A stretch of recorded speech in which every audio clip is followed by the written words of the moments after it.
since we live in Australia and since we're under the laws of this country, we need to look at the ARPANSA standard. And the ARPANSA standard is it's a government, it was developed by a government agency called ARPANSA, and they're the Australian Radiation Protection and Nuclear Safety Agency. And what they have done is created the standard that works between 3 kilohertz and 300 gigahertz, so it's the radio frequency transmission in that range. And it's mandated by ACMA. And this standard is based on the international standards from ICNIRP, which is the International Commission of Non-Ionizing Radiation Protection. It's almost like an oxymoron, because we're not protected from non-ionizing radiation, we're protected from ionizing radiation. No one's protecting us from non-ionizing radiation. That's why we're here today. A large document from ARPANSA, the standard, in the forward, they state, there is currently a level of concern about radio frequency exposure which is not fully alleviated by existing scientific data. It is true that data regarding the biological effects at levels below the limits specified in the standard are incomplete and inconsistent. And the health implications of these data are not known, and such data could not be used in setting the level of basic restrictions in the standard. This was 2002. Okay. They continue to say research is continuing in many countries into the possible effects of health arising from RF exposure. Okay. In recognition of this, the Radiation Health Committee will continue to monitor the results, which is great. Okay. On the desk here next to me, I have the Bio-Initiative report. That is one copy, that's not multiple copies. It's one copy.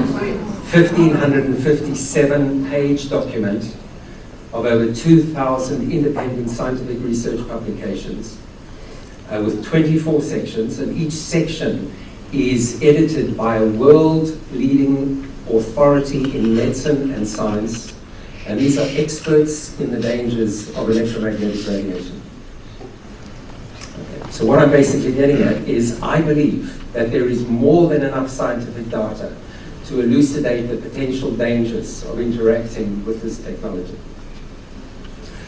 On page 1 of the forward, the standard discusses the public health precautionary principle. You'll keep hearing this word precautionary principle to electromagnetic fields. However, they say, but there are costs involved in adopting precautions, which is fascinating, and go on to say that provided this can be done and achieved at a reasonable expense, and the incorporation of arbitrary additional safety factors beyond the exposure limits of the standard is not supported.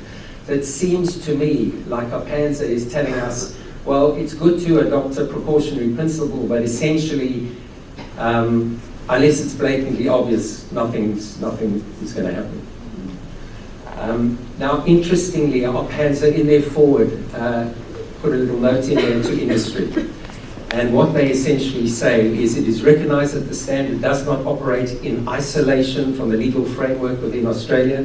Relevant Australian occupational health, safety and environmental laws provide obligation on employers and the designers, manufacturers and suppliers of plant or equipment to ensure that their activities or their plant and equipment do not represent a risk to the health and safety of their employees or third parties, we are the third party, who may be affected by them.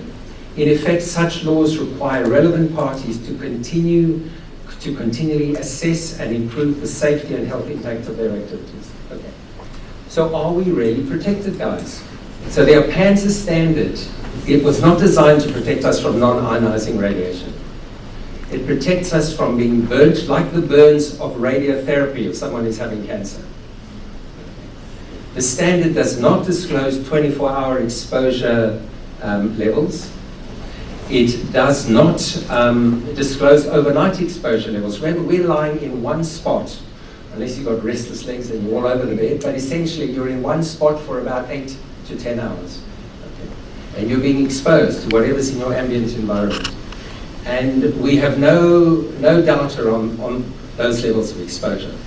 So the International Agency for Research into Cancer back in 2002 classified the extremely low frequency magnetic fields as a possible carcinogen grouped according to Group 2B. And in 2011, they then classified radio frequency, which is the 3 kilohertz to 300 gigahertz, as likewise Group 2B, possible carcinogenic. And this was on the basis of the Interphone study, which was a 13-country collaboration of many thousands of people who developed cancer. And this was in relation to the frequency of use of their mobile phones. But there are some authors now who believe in 2018 and now moving into 2019 that the classification is not good enough.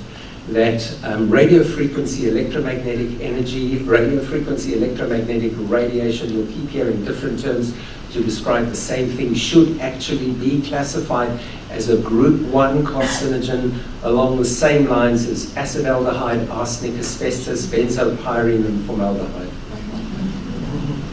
And this is based on some of the new work by the eminent Professor Leonard Hardell from Sweden. And this is based on the Ramazzini Institute study and also the recently published US National Toxicology Program study on rats. And Professor Hardell is a researcher and doctor of over 80 mobile phone and cordless phone publications. The NTP study was on rats, 90 male and 90 female rats, exposed to 1.5, 3, and 6 watts per kilogram radio frequency radiation for 9 hours a day for 7 days for a total of 2 years. And what was found was they had an increased incidence of brain tumors called a glioma and an increased incidence of malignant heart tumors called malignant schwannomas. And these findings corroborated with the findings from the Ramazzini Institute. Okay. And so this was very powerful work. This was done under the auspices of a major US government institution, and it was concluded that there's clear evidence, this is Hardell's conclusion, that there's clear evidence that radio frequency radiation is a human carcinogen causing glioma and vestibular schwannoma. There is some evidence of increased risk of developing thyroid cancer. Always remember that these new mobile phones, the transmitter's not at the top, the transmitter's at the bottom. So when you're holding it near to you, and I'm not going to hold this too near to me, you are actually irradiating your thyroid, salivary gland, and parotid, and there's an increase of tumors in these areas. Crazy stuff. Okay. There is some evidence of increased risk of developing thyroid cancer and clear evidence that radio frequency radiation is a multi-site carcinogen. It can happen to you anywhere. Based on the preamble of the IARC monographs, radio frequency, according to Professor Hardell and Dr. Carlsberg, should be classified as carcinogenic to humans, Group 1. This is the Ramazzini Institute study. Here, rats, about 2,500 rats were exposed to 1.8 gigs of field strength of either 0, 5, 25, or 50 volts per meter. They were exposed for 19 hours a day, like all of us are exposed to routers, sometimes 24 hours a day. It's a router at home. When you sleep, the router's on, the Wi-Fi's on. You get in your car, you're exposed to Wi-Fi. You go to work, you're exposed to Wi-Fi. It's virtually 24 hours a day. So this was only 19 hours a day. And remember, the Alpanza field strength limit is 50 volts per meter. So it was up at the limit. The average whole body, 0.08 watts per kilogram, and the head SAR, 2 watts per kilogram. Okay. The treated female rats in the 50 volts per meter group had an increased incidence of malignant gliomas. That wasn't statistically significant, but there were more. The study revealed an increased incidence of tumor types similar to those associated with the use of wireless phones, glioma, and acoustic neuroma, which is a non-malignant tumor. Okay, so again, Miller, another researcher, believes, like Professor Hardell, that there have been enough studies, so 9 case-controlled studies with radiofrequency radiation in Europe, where they have found very similar results. And when considered these studies, where the endpoint is seeing if there's an increased risk of brain tumors, along with the non-malignant endpoints being acoustic neuroma, along with the animal studies, they now believe there's enough evidence, again, for radio frequency radiation to be classified as an IL group 1. Some heavyweight doctors in this industry, Professor Belpoe, you'll see the name at the bottom, Professor Hardell, Professor Belyev, Dr. Bergio, and Dr. David Carpenter, who was the lead editor of this amazing document. They, in July last year, published a paper really advocating to governments and to authorities to start taking note of the public health issues related to the promiscuous use of electromagnetic radiation. And they said that unfortunately standards set by most national and international bodies are not protective to human health. Isn't that incredible? The very bodies that are supposed to be protecting us are actually not protecting us. I personally, having seen hundreds and hundreds of patients, I do not at all feel safe under the current standard, because my patients are getting sick under the current standard. So that is not a protective standard. They go on to say the greater the penetration of radio frequency relative to the head-to-head size, the greater the longer lifetime exposure of our children. We have to start remembering that our children are the most vulnerable. They will have the longest exposure to radio frequency than all of us, because with us it's just sort of come on in the last 5, 10, 15 years. But with children, it's from the moment they're in utero right through to death.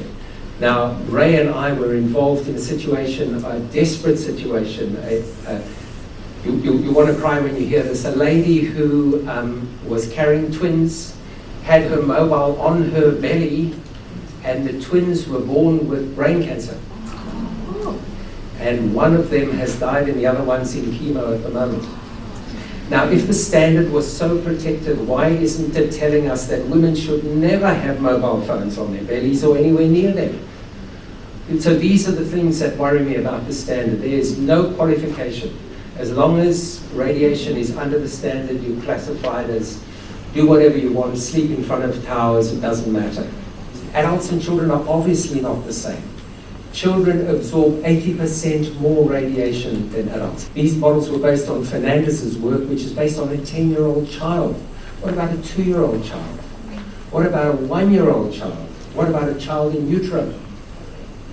So again, Professor Belpoe and his colleagues say that thermal and non-thermal health effects of low-intensity non-ionizing radiation continue to provide research data about the rising incidence of brain cancer in children, and that's Hardell's work in 2017, Phillips in England in 2018, I can never pronounce his name, Etxeburia in Spain in 2015.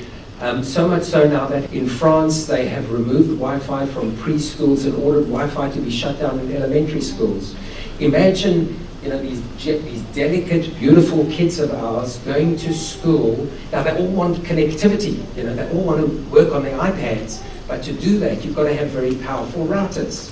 And where are they? Usually on the roof, like a few meters away from these very delicate beings. And some kids are sensitive to this, but the authorities, the principals, the teachers, the education, not interested. Dr. Martha Herbert is not only a pediatrician, she's not only a neurologist and a neuroscientist, but she's on the faculty of Harvard Medical School and the Massachusetts General Hospital.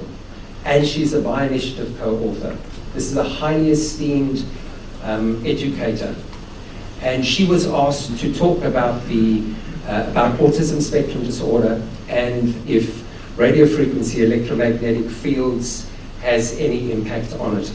So she wrote a 60-page, 550 citation report on this, which is in section 20 of this extraordinary bi-initiative document. And basically what she says is EMF can certainly contribute to degrading the physiological integrity of a system at a cellular and molecular level, and in terms of it appears to contribute to the pathogenesis causation not only of autism but many common illnesses including cancer, obesity and diabetes. She goes on to say thousands of papers documenting the adverse health and neurological impacts of EMF, radiofrequency radiation, and that children are more vulnerable than adults. Children with chronic illnesses are even more vulnerable. The claim that the claim from Wi-Fi proponents that the only concern is thermal impacts is now definitely outdated scientifically. This was a fascinating study. Mobile phone use and the risk of brain tumors, a systematic review of association between study quality, source of funding, and research outcomes. Now you'd think that science is like sacrosanct, is untouchable, and pure, and honest, and correct. Well, the science might be, but the interpretation of it isn't. And the meddling, and you will see in the interphone study, there was actually meddling in the methodology where people who spoke on the phone too long were actually cut out. You see, any more than 5 hours, because the researchers didn't believe anybody could spend more than 5 hours on their phone. So their data wasn't applicable. So if they got a tumor for being on the phone for more than 5 hours, that wasn't part of the final analysis. This is what we're dealing with. Over 10 years or more than 1,640 hours use, that's the unmagical number. There was a significant 1.33 times increase in risk of brain tumors. Interestingly, government-funded as well as phone industry-funded studies did not show any increased risk of brain cancer. So what was Opanza's comment? Opanza's comment on that was that they agreed that over 10 years the odd ratio for cancer was 1.33, and yet extraordinarily in a technical update of 2017, mobile phone use is deemed as not causally linked to radiofrequency electromagnetic fields. The report concluded that the science behind the Opanza RF standard remains sound. This is their words, not mine. That the science behind the standard remains sound, and that the exposure limits in the standard continue to provide a high degree of protection against the known health effects of radiofrequency electromagnetic energy. Professionally, I do not consider an increased risk of brain cancer after 10 years mobile phone use a high degree of protection. Most of us have used mobile phones for a lot more than 10 years and possibly more than 1,640 hours. So let's get into all the numbers and all the terms and all the units. You know, if you go and buy one of these and you get a reading, do you know what you're reading and how it all fits in and what it all means? So volts per meter, you've probably heard of volts per meter. NT, what's NT? Nano Tesla. UT, micro Tesla. MG, milligauss. UW, microwatts per meter squared. But what about MW, milliwatts per meter squared? What about milliwatts per centimeter squared? Everybody uses a different system. What about nanowatts per meter squared, or WKG, which is watts per kilogram? Okay, so we need to know your numbers. When you get into this business and you start advocating and you start talking to people, you need to know what you're talking about. So the building biologists, and we have a building biologist in the room here, this is their baby, this is what they do. They not only look at if people's houses are toxic from an electromagnetic point of view, but also if they are chemically toxic, poisoned by mold or whatever. Okay, so here we're looking at flux density in microtesla, and the German building biology guidelines say that for sleeping areas, the microtesla should not be above 0.02. So there's no concern. There's slight concern, 0.02 to 0.1. Severe concern, 0.1 to 0.5. That's where all the leukemias were. And above 0.5 is extreme. And there's the milligauss comparison. So with my little meter, when I put it anywhere near here, I'm at about, there we go. I'm above 10 milligauss. These things are really dangerous. They should be called anti-laptops. Because anywhere near your lap, you're irradiating yourself. Now, isn't this amazing? ICNIRP says you can expose yourself to up to 100 microtesla.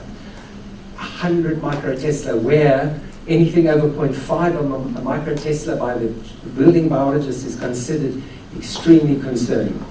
As far as field strength goes, so this is where we look at volts per meter. So this is an electric measure. So we're looking at volts per meter, no concern at 0.3, and you'll see on the electromagnetic radiation EME reports, they use volts per meter. Less than 0.3 is considered fine, 0.3 to 1.5, slight concern, and going up to extreme concern. I'm going to show you some EME reports where people are living above 10, 24 hours a day. And that, according to ICNIRP and to our Australian standard, is considered normal. So just to show you how crazy this all is, the European Academy of Environmental Medicine 2016 guidelines, they say that one should sleep in under 10 microwatts per meter squared. And EHS sufferers should be way below 10, maybe 1 or even under 1. So based on the 10 microwatts per meter squared reference, residents 100 to 300 meters, you can see it goes up to 6.81 and 6.75. So this was 680 times higher than is recommended by European and the German building biologists, and all houses were way over the guideline limit. RFNSA is where you get these environmental reports. So this was in Coogee, and on the report you'll always see the percentage. And you think, oh, well, it's only 4% of the limit. Well, that's 4% before you get burnt. And you think, well, that's a long way before I'm going to get burnt. But let's actually look at the numbers. So if you look carefully here, remember we were talking about 6,750 in the last one. Here, all of a sudden, at 0 to 50 meters. So if there's a small cell facility on a pole outside your house, that's 179.14 millivolts per meter, or 179,000, I'll say it again, 179,000 microwatts per meter squared, zooming into you 24 hours a day. Okay. And look at the volts per meter, 8.22. Okay. So as you can appreciate, thousands of times, 17,900 times above the recommendation for people in the 0 to 50 meters range. And then we were asked to look after another doctor where they were applying to put up a small cell facility in a very luxurious suburb in Sydney, but the house was very close to the fence and literally 5 meters away from his bedroom, from here to where you folks are sitting over there. He and his wife were going to be exposed to 207,700 microwatts per meter squared when they slept. And their daughter's room was right next door, so another meter on 6 meters, she would have had the same exposure as a young girl. Based on all of that, now we come to 5G. Remember, this is derived from military technology. 5G can work in the low gigahertz range, can work in the mid-range, which is 3.7 to 24, and also the high range, 24 gigahertz to 60 gigahertz and beyond. They're now talking about sub-terahertz, which is just under 1,000 gigahertz. This is where the industry is going. So we all know 5G radiation, it's an incredibly complex mix of different frequencies. This is a form of environmental pollution. No ifs or buts. Like other toxic exposures, the effects of radio frequency, electromagnetic radiation, is likely going to be impossible to tease out because we are now all contaminated. So there is no control group. You can't say these are unaffected people, we are all contaminated. And so getting a conclusion from that is going to be very, very epidemiologically difficult. This was a study performed in 1977, and if you cast your eye to the very last notation at the bottom here, the CIA released the study in 2010. What on earth would the CIA be doing with the study if it was just a study? And let's look at the study. Rats were exposed to 1 milliwatt per centimeter squared, which equates to 100,000 microwatts per meter squared. Now, you know what we've been already showing you. A lot of people were sleeping in a lot more than 100,000 microwatts per meter squared. And they were only exposed for 15 minutes, and they were exposed to 5 to 8 millimeter waves. So this is moving into the new 5G waves. And they were exposed daily for 60 days. And as I've said, weaker and very short exposure than the current 5G transmitters that are exposing us 24 hours a day. And what the author said was that long stay in these conditions in the decimeter and centimeter radio wave bands led to changes in their nervous system and cardiovascular system, and they developed a complex of systems which he or she called radio wave disease. And let's look at this. As we know, 5G doesn't penetrate the skin, but it's what it does to the skin that affects the whole body. It acts on skin nerve receptors, causing hypertrophy of those nerves and demyelination. Demyelination, what is demyelination? It's like stripping the coating off the nerves. Nerves cannot exist without a myelin sheath. There is bone marrow suppression and dysfunction of blood production, which comes obviously from bone marrow. So lymphopenia, reduced lymphocyte counts, reduction in hemoglobin and erythrocytes, and eosinophilia, which is an allergic-like, when you bitten by a mozzie or bitten by a bee, you get a massive itchy reaction. That is the result of the mast cells releasing histamines, and those histamines make you very, very itchy. Well, that all starts off from a high eosinophil count. A lot of EHS patients will talk about a skin rash or an allergic-like event that happens on their skin. Not everyone, but some, when they are exposed to EMF. What was also found was that cortisol levels increased dramatically. Remember, cortisol is a hormone that buffers us against life stressors. Cortisol is not a stress hormone. Cortisol is an anti-stress hormone that protects us from the stress of adrenaline. And what they found was not only was cortisol up, but adrenaline increased by 100% in these rats exposed to these 5G waves in this early research. And also ascorbic acid levels dropped. The highest concentration of ascorbic acid is in which organ? In the adrenals. The adrenals are definitely dependent on vitamin C. There was mitochondrial dysfunction. So mitochondria are the tiny little organelles within the cells that are our energy houses. They make ATP. And if your mitochondria go down, you go down big time. Your eyes don't work, your brain doesn't work, your heart doesn't work well, your lungs don't breathe well, your gut doesn't perform its functions, your liver, your kidneys, your muscles, your bones, everything goes down when your mitochondria become dysfunctional. There was a 64% reduction in oxidative phosphorylation in the liver and the kidneys. There was reduced energy production, reduced functional capacity. There was reduced DNA and RNA nucleic acid synthesis in the liver, the lungs, the heart, spleen, Okay, so dangerous stuff. 5G promiscuity is literally in our face. It is injuring us as we speak. And for some people more than others, because we are not all genetically identical, and some of us draw the short straw with regard to our protective genes that protect us from oxidative stress. But the important thing about this is that these small cell facilities, because the 5G bandwidth is very short in the sense of how far it can go, you need to have repeaters every 200 to 300 meters. So as you now know, we're going to be street poles with these small cell facilities, which are surprisingly innocent looking boxes. Not like a huge tower with spikes everywhere, but just a little box or a little cylinder which will be on your next street pole, irradiating you with over 300,000 microwatts per meter squared. I think this is going to be a massive health disaster, personally. Okay, so we were very kindly provided with an EME report by one of our organizers, and I'll just take you through it. If you look carefully, these were the existing facilities, Telstra, Vodafone, and Optus facilities. If you look on the right-hand side, the proposed facilities, you can see all of a sudden there is that rather unfortunate 5 with a G next to it. This is the existing configuration, and these poor people with all those 3G and 4G systems were, you can see 50 to 100 meters were exposed to 28,000 microwatts a meter squared at 50 to 100 meters away, going up to 152,000 microwatts, okay, 100 to 200 meters away. But this is existing. 3Gs and 4Gs, their biggest concentration is about 100 to 200 meters away. You can see 200 to 300, 147,000, then it drops down. And just to remind you, the electric field in volts per meter was all massively high. 3s going up to 7. Look what happens here. Suddenly, at 0 to 50 meters, 10.64, 11.03.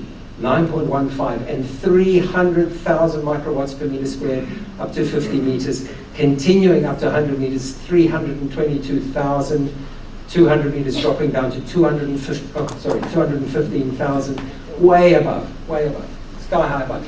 Okay, there's going to be a bit of technical stuff. I'll just rush through it quite quickly. They talk about the 5G being released in bursts. And these bursts can cause heating spikes, and they look at the peak to average temperature. And with 5G, it's 30 to 240 seconds. And that can cause tissue damage. But ICNIRP allows it to go up to the peak to average temperature to go up to 1,000 seconds. At 1,000 seconds, this is going to promote tissue damage. Okay, some of the reported damage to human and animal and plant tissues: skin damage, reproductive damage to sperm, damage to the retina and the lens, immune system disruption, metabolic disruption, insect populations are disappearing. I have a wonderful ecologist who consulted me up in Malambindi who would take people on one of the back ranges to go and look at the ecology, and they put a tower up on top of this, and he has seen all the insects just disappearing, frogs disappearing, ants dying, disappearing, no insects anywhere in the vicinity of this tower. There is some wonderful information at this website, which is Doctors for Safe Technology 5G Mobile Communications. So they're advocates for safe use of this potentially hazardous telecommunications system. And I suggest you go, wonderful research papers. The 2018 European Commission Scientific Committee on Health, Environment and Emerging Risks, called the SHEAR Committee, say that the lack of clear evidence to inform the development of exposure guidelines to 5G technology leaves open the possibility of unintended biological consequences.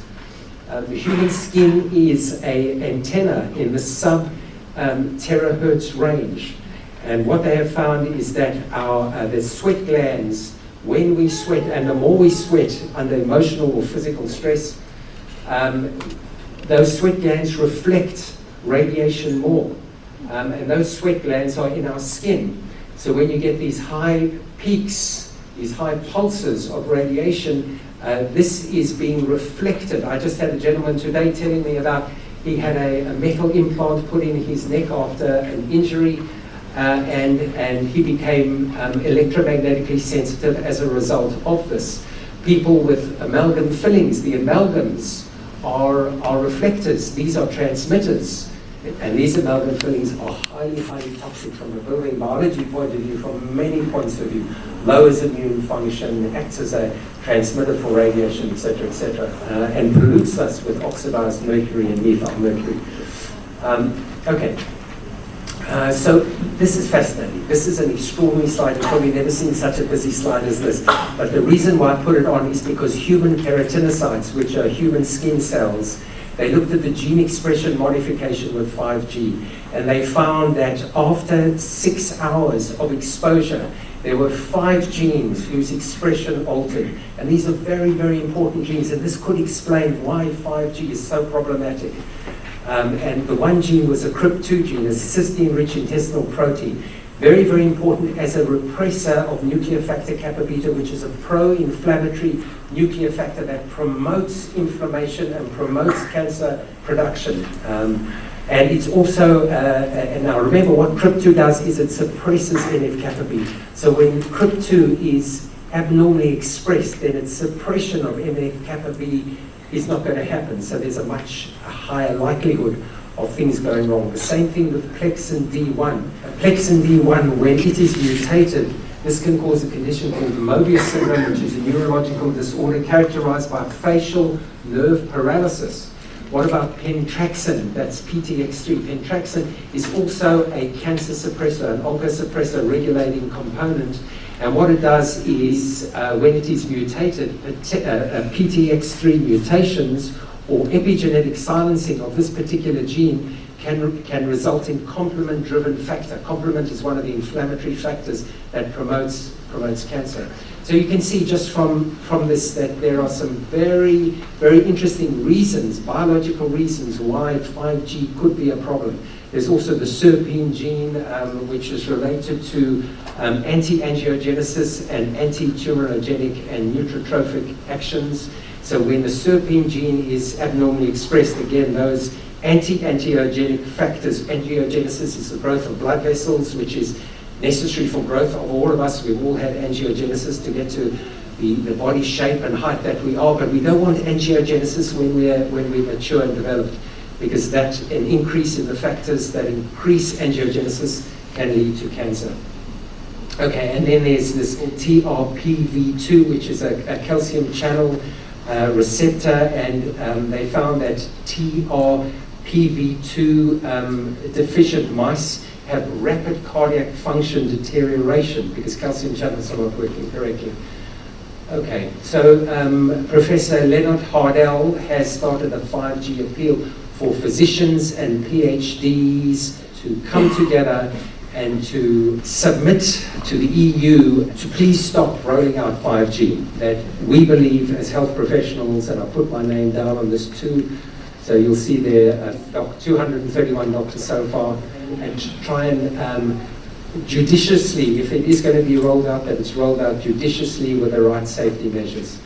The US Telecommunications Authority are paving the way for the rollout of 5G, saying that in their document that this is part of a national strategy to build out of this new infrastructure across the country, examining regulatory impediments that unnecessarily slow this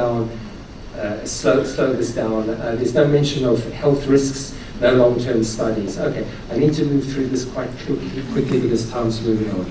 Okay, so the bi-initiative charts you can download. I just want to bring to your attention levels as low as 0.006, 0.0006, which is, that's in, you can see the units microwatts per centimeter squared. When we add on 100 there, the microwatts per centimeter becomes microwatts per meter. So we lose 2 noughts here, so it becomes 0.06. So already at 0.06 microwatts per meter squared, people are suffering. You've got fatigue, depression, sleeping disorders, concentration difficulties, cardiovascular problems. Already people in this room know this stuff who are electromagnetically sensitive, that they react in like seemingly normal situations. They go, oh my God, I can't think, I've got pain, I've got a headache, my eyes can't focus, I'm feeling exhausted.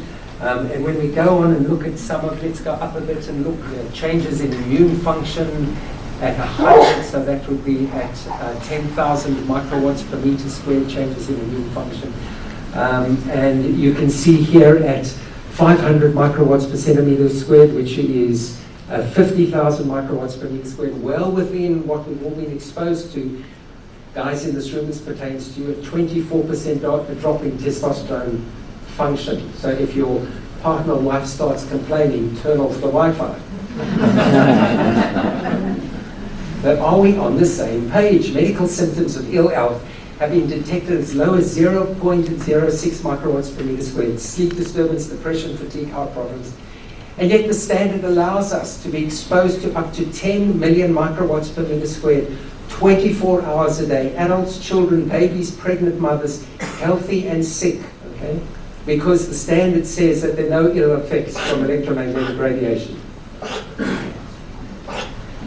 So let's go visit some of these towers. So I'm going to go through this quite quickly. This is a study in Brazil where they found that the density of, and you can see the numbers down here, we're only looking at 4,078 microwatts per meter squared.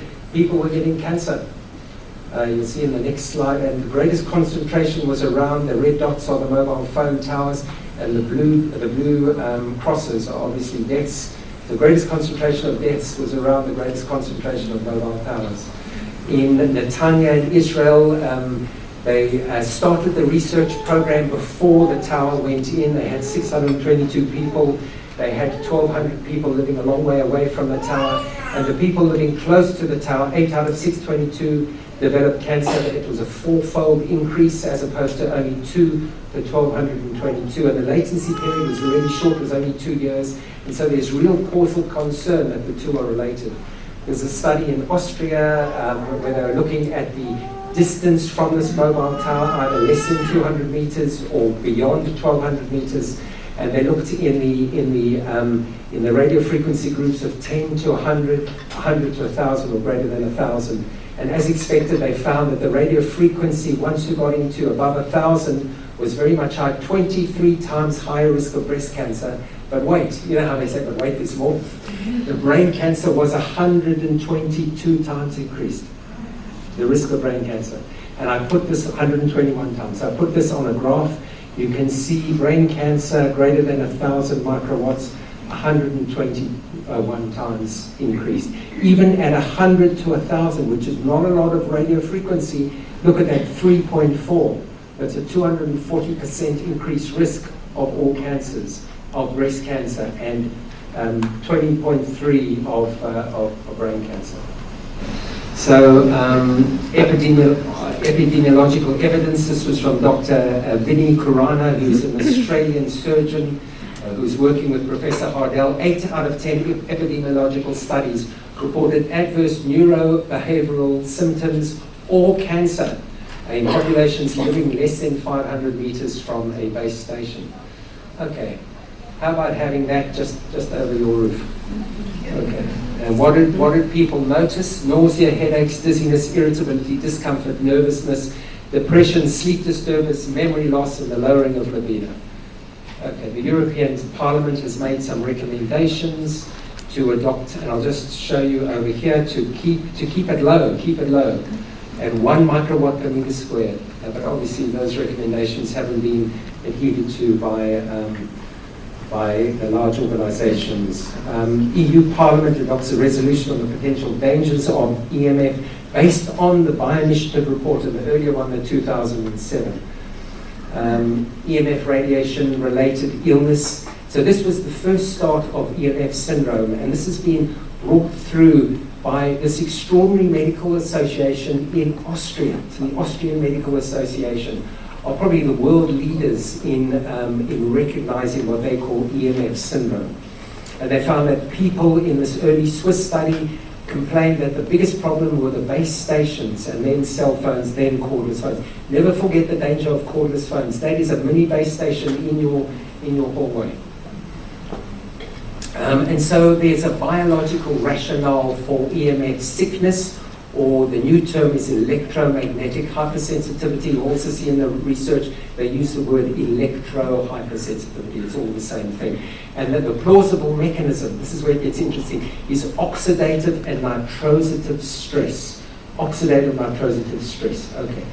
From superoxide and from nitric oxide together, forming this Voldemort, dare I say, Voldemort of free radicals, peroxynitrite.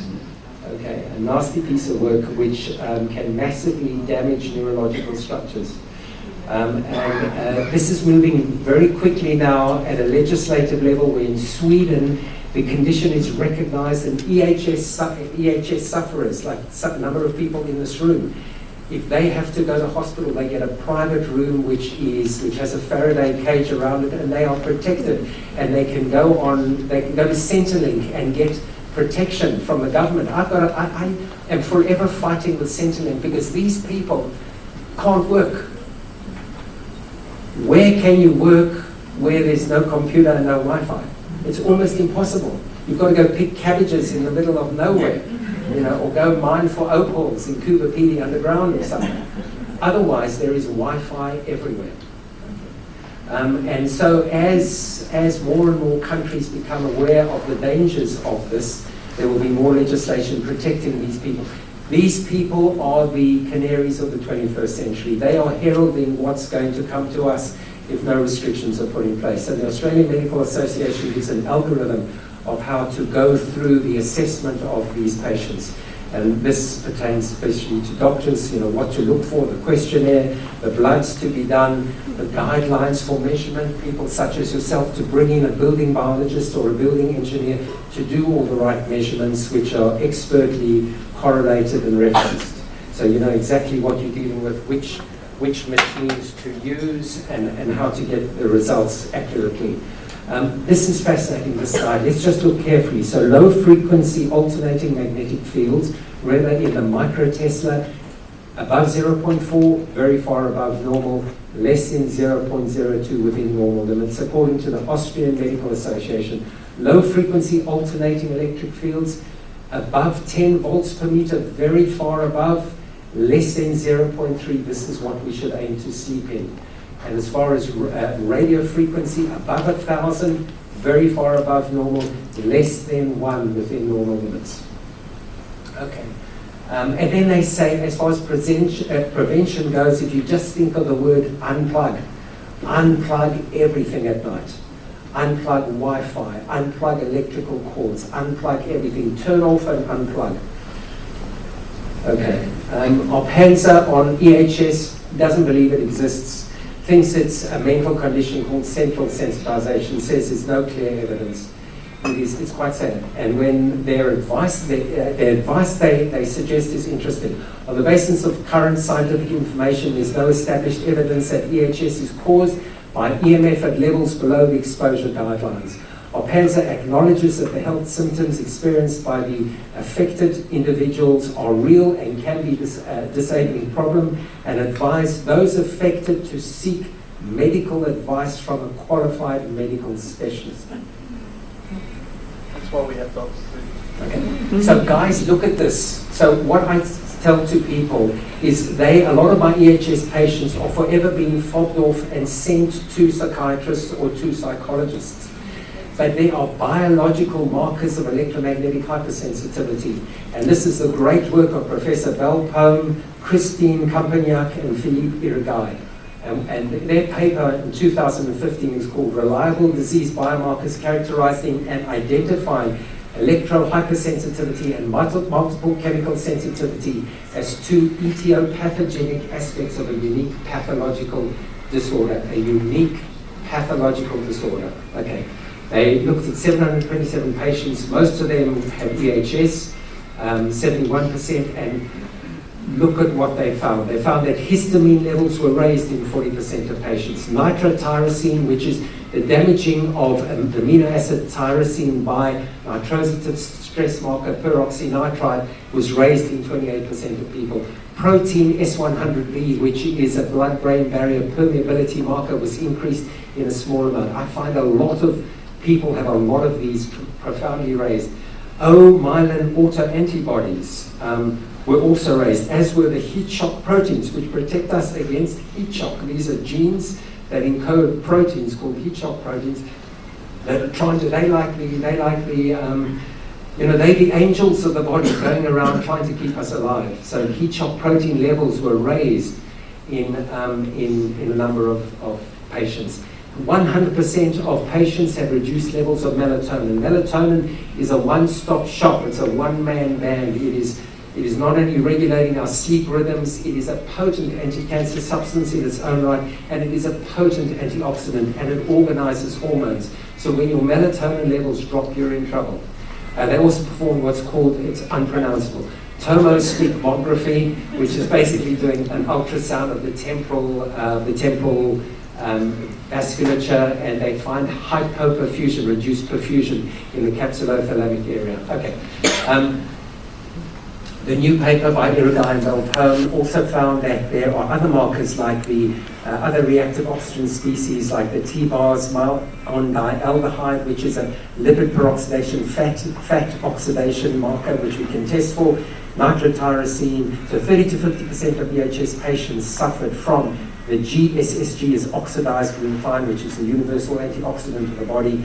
And the reason why I bring this in is because we can use supplements to counteract this, counterbalance this.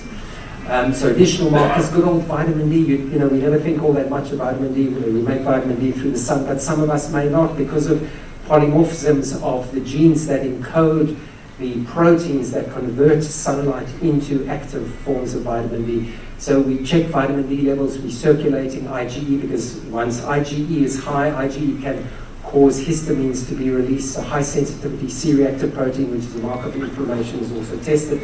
And a lot of EHS sufferers have high levels of these things. So these are the inflammatory markers that I've gone through. We look at 8-hydroxydeoxyguanosine, which is a DNA damage marker. This is your damaged DNA. We can actually measure that now. And we can do that on urine. Blood-brain barrier markers, protein S100B, autoantibodies to myelin, we can't get as yet. And these are other markers which have also been recommended. And the rationale, this is one slide. I'm sorry, I just need to go through this word by word, because once you get this slide, you will get EHS. So upon brain injury, degeneration, or infection, the inflammatory response may trigger degranulation of the mast cells, leading to massive release of histamines in the blood. IgE activation is necessary for mast cell degranulation. That's why we measure IgE. Histamine is an inflammatory mediator, and it induces astrocytes, which are brain cells, to release calcium-binding protein S100B, and that causes blood-brain barrier permeability. The brain is sacrosanct. It's in this chalice, in this bony chalice, and it's not only protected from the outside world, but it's protected from our own body. And when blood-brain barrier permeability is disrupted, then the poisons of our own body damage our brain. Crazy stuff. Okay. Inflammation. So when there's inflammation, cells produce nitric oxide and superoxide, and together they form peroxynitrite. Remember Valdemort? This is the Valdemort of EHS. Damaging the protein nitrotyrosine, and we can measure nitrotyrosine levels. So high nitrotyrosine is a sign of peroxynitrite damage. This is not something you can make up. You've either got it or you haven't got it. And affected people have this. Repetitive stress of non-thermal EMF causes an increase of heat shock protein expression. So when you're constantly being stressed, your heat shock proteins go up. But if the stress goes on for too long, your heat shock proteins drop, then you're really in trouble. Okay. And autoantibodies, the fascinating thing about autoantibodies is the proteins within the brain become denatured, and when they divide, the new epitopes become dysfunctional. So a lot of my chronic fatigue patients, when they're constantly exposed, they find that their overall concentration just is like permanently damaged. It's just gone. They're just not as good as they used to be. This is devastating. So it's driven by neuroinflammation. Remember neuroinflammation. We've spoken about melatonin, how important it is, and how that when melatonin levels drop, this opens up a whole new field of neurodegenerative disease and cancer. You see why I get so passionate about this? Because we are personally, as we speak now, being affected. We're being subjected to radiation from lights, from everybody's phones. We're all being affected. But some of us more so than others. So it's a sentinel pathological disorder. So the interphone study, this was a crazy study. I would love to spend 2 hours talking to you about it.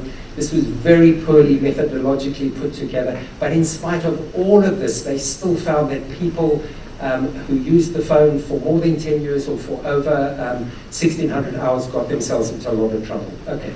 So as I say, interphone, bias upon bias, layers of bias you cannot believe, and this is a scientific study. But in spite of all of that, it showed that people were still high phone use on the side that you use the phone, increased risk of cancer.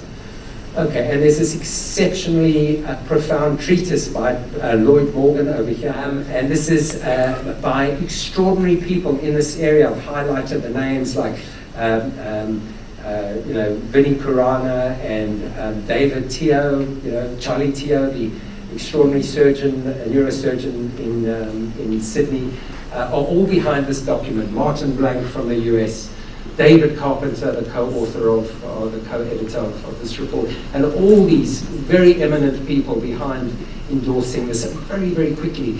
So there are 15 concerns. One is that industry's own research showed cell phones cause brain cancer. Amazing. The interphone study, can you believe it? The interphone study said people who were light users were actually protected. Light users of mobile phones were protected from getting brain cancer. But they finally realized that clearly there's something wrong with the methodology of people who are protected using their phone. This is how, dare I say, corrupt the whole process was. Okay. Independent research shows that there's risk of brain tumors from cell phone use. The systemic protective skewing of all results in the interphone study, significant risk of brain tumors from cell phone use was still found, as I said earlier. Okay, and so on and so forth.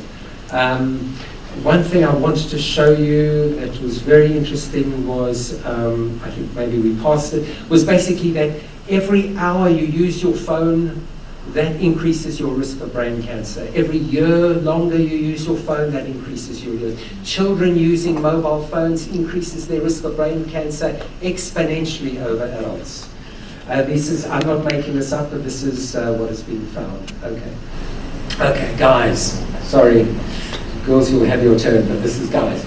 Male fertility is massively damaged by cell phone radiation. You should never, we don't carry bags. We have our phone in our pockets. And what's been found that men who keep their phone in their right hand pocket are more prone to right testicular cancer. And that's the phone not in use. Men with a phone in the left pocket, left testicular cancer. Okay. So we know about reduced, fertility, but let's just look at that in detail. So this was a study by Agarwal on 363 men who were infertile, and they looked at their, the sperm, at the quality of the sperm. And what was found was, if you use your phone for 2 to 4 hours or more than 4 hours, your production of all the important things that makes sperm work, they didn't work. Okay. So even the volume didn't change. So I put it all on the document. You can see here, no mobile phone to more than 4 hours. So the volume didn't change, liquefaction didn't change, pH did change, became more alkaline. But the amount of sperm changed from 85 million per unit volume, whatever that was, maybe it was a mil, down to 50 million. And the motility reduced from 69 down to 44. And the viability reduced from 71 down to 47. And the, what's the last thing? The morphology percent, the shape, the anatomical shape, reduced from 40 down to 18%. Crazy stuff. Okay. And they subjected rats to Wi-Fi, the very Wi-Fi we've got in our homes right now. And these were just rats exposed to 24 hours Wi-Fi for 20 weeks. And they found this DNA damage marker. DNA damage marker is a marker that your DNA can go to a point of such damage that it becomes cancer DNA or oncogenic DNA. So the higher this DNA damage marker, 8-hydroxydeoxyguanosine, the higher the risk of degeneration, and definitely cancerous degeneration. They also found that antioxidants like catalase and glutathione peroxidase were reduced in these poor mice. So what about this?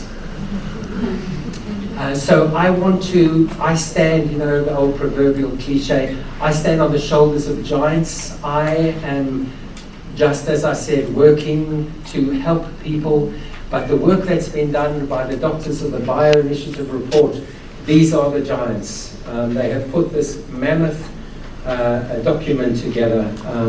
It is really an extraordinary document which says that the scientific benchmark of 0.03 microwatts per centimeter squared, or 0.3 microwatts per meter. Can you see I've underlined it over there? That's the benchmark that we should try and achieve, because this is the lowest observed level of health detriment, of health effects. And they apply a 10-fold reduction to compensate for the lack of long-term exposure, to provide a safety buffer of chronic exposure if needed, and especially for our children who are the most sensitive. And they come up with this 0.03 microwatts per meter squared. That's what we should aim to achieve. So the Bio Initiative group have written a letter to the WHO, because unfortunately there's endemic cross-population between these large organizations and industry.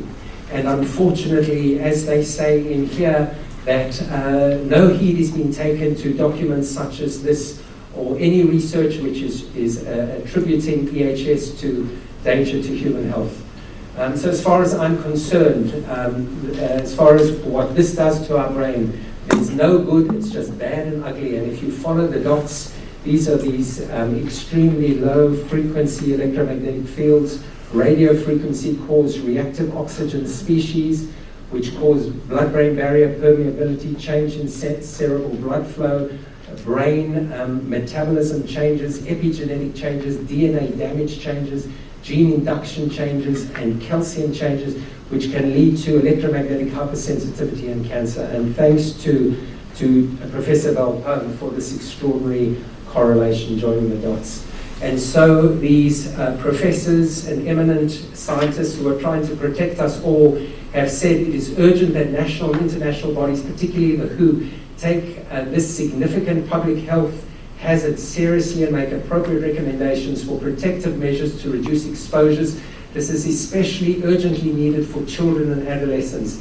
It is also important that all parts of society, especially the medical community, educators and the general public, become informed about the hazards associated with exposure to EMF and of the steps that can easily be taken to reduce exposure and risk of associated disease. One of the people pushing for global connectivity and balloons in space and satellites in space beaming down on us and getting us all connected is Peter Diamandis. It's a great idea, but we will get injured. I cannot imagine the EMF fallout. Okay, and so the invitation to the regulatory authorities as we close is please, as you would care for your very own children, care for the public at large as well.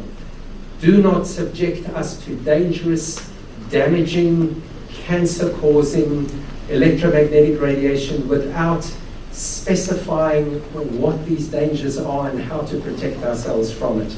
And protecting those who are most vulnerable, like children and people who are sensitive to these electromagnetic fields. And so we need to wake up, or 5G is going to bring an epidemic of catastrophic proportions on us. We need to care for our affected. EHS patients are really the canaries of the 21st century. The valuable research that has been done needs to be looked at, regardless of the cost. Using the precautionary principle, if we protect the most vulnerable, then all of us are protected. We need to wake up to avoid a catastrophe. Thank you very much, everybody.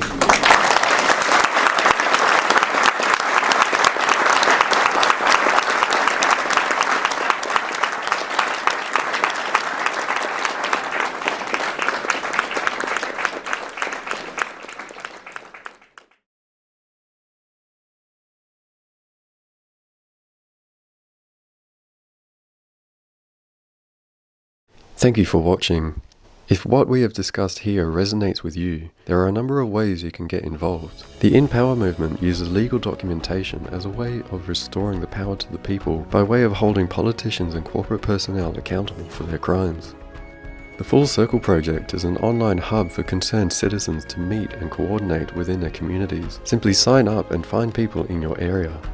We Say No to 5G in Australia.com is an online database of Australian 5G activist groups and useful sources of scientific information. Simply find your local group or start one yourself, and follow us on Facebook for updates on the latest strategies to keep this threat to life and liberty out of your community.